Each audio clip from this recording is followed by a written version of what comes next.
When you walk around the grounds of Gainesville State School, you'll see just about everything you would on any other high school campus. There are students, teachers, a computer lab, and a gym. Except here, the students are convicted criminals.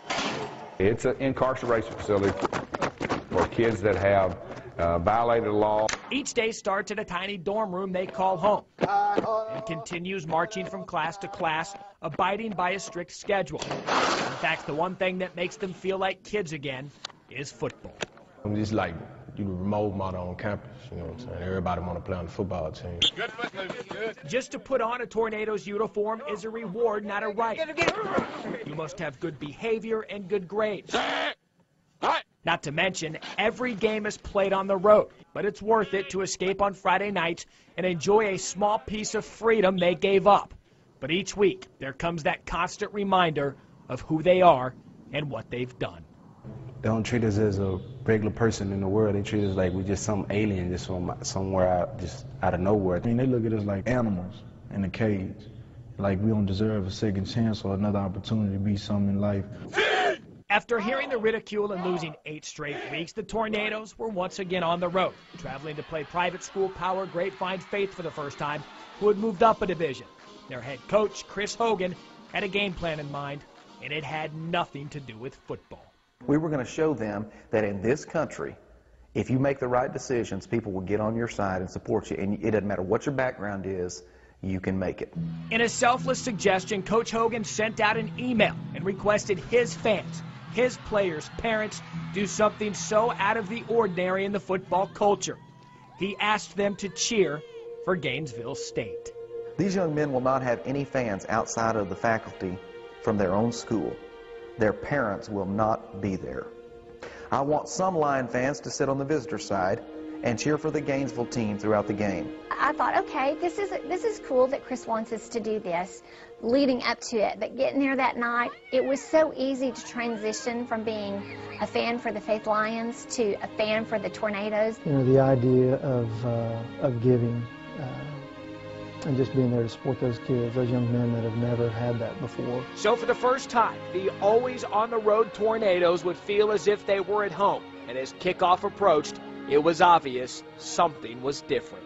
It looked like they thought they were at the wrong end of the field because they know they don't have any fans. And we was just looking, I just looked. I just kept doing my plays. I seen how they were split up, but I figured they just didn't have enough room on their side. I want y'all to line up in the line. They're making a spirit line. I like, say what, Coach? What you say, can you repeat that? And he said, they're making a spirit line for y'all to run through. I like, yeah, that's what's up, sir. That's what's up. When it happened, it was dynamic. It was one of the most unbelievable things I'd ever seen.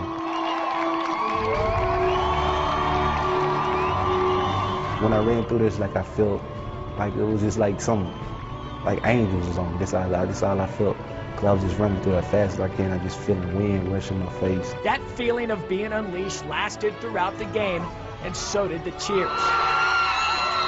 We had a penalty like the third play of the game, and I heard booing behind me. I turned around, and it was the Grapevine fans. I remember when I was making like a play, I made a chocolate, and people yelling my name. I'm like, I don't even know these people. They were just like ours that night. I can remember rooting for their little quarterback, and I felt like he belonged to me. Our kids were their kids, and their kids were our kids, and all kids were the same. It wasn't enough to lead the Tornadoes to victory. As expected, Grapevine Faith won 33-14, and the Tornadoes finished the season 0-9. But it didn't matter, because for the first time in a long time, someone was in their corner, and that alone was worth celebrating.